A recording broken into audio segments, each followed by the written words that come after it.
एक देवराज नाम के व्यक्ति की कथा आती है। इसके माता पिता बहुत अच्छे थे, पर ये धन का लालसा करने वाला था।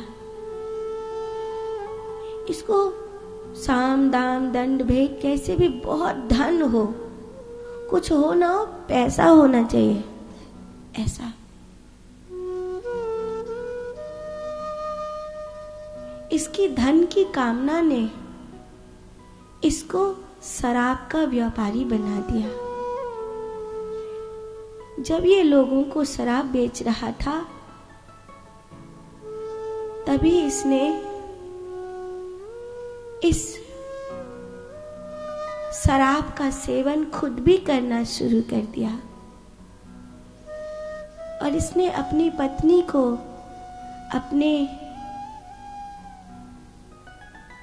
परिवार को छोड़ दिया। एक सुंदर स्त्री थी, उसे ब्याह कर लिया। वो भी धन की बड़ी लालसा करती थी, हाय पैसा, हाय पैसा, हाय पैसा। कुछ लोगों को बहुत धन की लालसा होती है।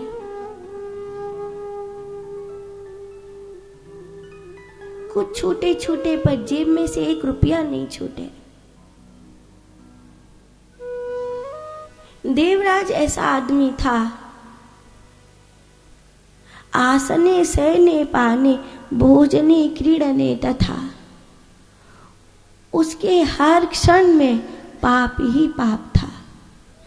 ऐसा इंसान था वो। एक दिन प्रयाग की भूमि पर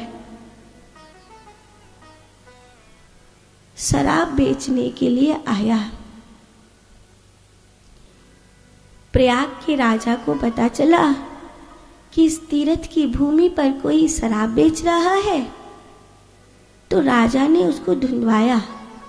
तो वो देवराज राजा के सैनिकों से छुपने लगा। तो एक जगह शिव महापुराण की कथा हो रही थी, तो उस शिव महापुराण की कथा के भीड़ में छुप गया। बहुत भागा था, इसलिए बुखार आ गया। ज्वर के कारण वो ठंड से कांपने लगा। मौसम भी ठंडा ही था, कल्प का समय था। उसका ज्वर जो है उतरा नहीं, तो वहां किसी ने उसको कंबल दे दिया। लोग तो बहुत दयालु होते हैं ना, किसी ने खाना दे दिया, वो वहीं रहा। वहां उसने शिव महापुराण की कथा सुनी। दैवीय योग ये था कि अभी पिछले दिनों पैसा पैसा पैसा करते वो अपने माँ बाप की जमीन मांगने गया था और उसके हाथों उसकी माँ की हत्या हो गई थी। तो उसके बाप ने कहा था कि मैं तुझे तेरी माँ का अंतिम संस्कार करने का वो नहीं दूंगा, और मैं खुद तुझे अपने अंतिम संस्कार करने के अधिकार से वंचित करता हूं। तो यहाँ तो देवराज के माता पिता का अंतिम संस्कार हो रहा था, यहाँ देवराज का ज्वर उसकी मृत्यु तक पहुंचने लगा। एक कथा सुनते सुनते एक नाम, ओम नमः शिवाय, ओम नमः शिवाय, ओम नमः शिवाय, ओम नमः शिवाय। जिसे मूर्ति प्राण प्रतिष्ठित होती है ना, ऐसे कोई कोई मंत्र भी प्राण प्रतिष्ठित होता है। ये मंत्र प्राण प्रतिष्ठित मंत्र है। को सुनते सुनते सुनते देवराज को अपने पापों का एहसास होने लगा। उसे आभास होने लगा कि मैं मेरे माता पिता का अंतिम संस्कार नहीं कर सकता। मैंने मेरी माँ को मार दिया उनकी जमीन लेने के लिए, उनका धन लेने के लिए मैंने मेरी सदा साथ देने वाली पत्नी को छोड़ दिया। उसे बड़ी ग्लानि होने लगी। उस ग्लानि में वो रोने लगा और उस रुदन ने शिव महापुराण की कथा को सुनते सुनते सुनते उसके पापों को धो दिया, उसके पापों को मिटा दिया। देवराज समोमोच विमाने परम अद्भुतम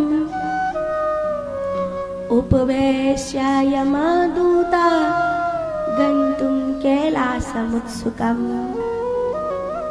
मेरे लिए एक विमान आया है और वो यमदूत नहीं है, शिव की दूत है वो, और मुझको कैलाश लेकर के जा रहे हैं। रोने लगा, मैं पापी, मैंने जीवन में कोई पुण्य नहीं किया। मेरे माता पिता ने मुझे अंतिम संस्कार का भी अधिकार नहीं दिया।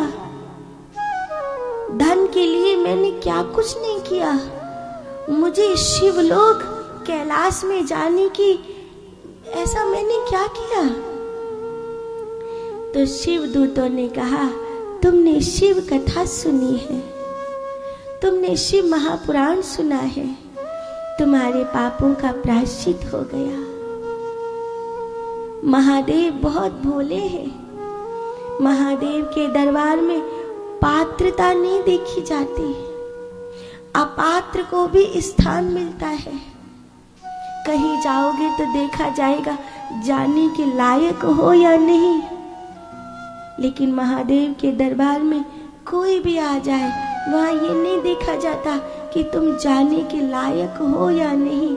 तुम शिव के द्वार पर आ गए हो, यही तुम्हारी पात्रता है।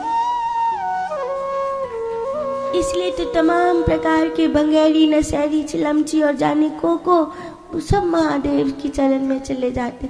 जाको कोई नहीं धरेगा ना, वाको महादेव धर लेंगे। जाकी कोई नहीं सुनागा, वाकी महादेव सुन लेंगे। शमशान में रह विवारे को बिना नहाए कोई घर में ना घुसन दे, और वो भी महादेव की भक्ति करके महादेव के मंदिर में चला जाए। ऐसे है महादेव, करुणा कर है, आशुतोष है, भक्तवांछा है वो। नरक के लोगों ने कहा, देवराज जैसे पापी को मुक्ति मिल सकती है, हमें नहीं। शिव महापुराण की कथा हम भी सुन लेंगे, हमें भी मुक्ति दे दो। ये कोई रेडी पर बिकने वाली भाजी तरकारी थोड़ी है। कोई कह रहे थे महाराज जी काम हो जाए, थोड़ा प्रयास कर दो, तो वो बोल रही थी इनका तो आशीर्वाद ही काफी है। अच्छा ठीक है, तो आशीर्वाद ही दे दो। आदमी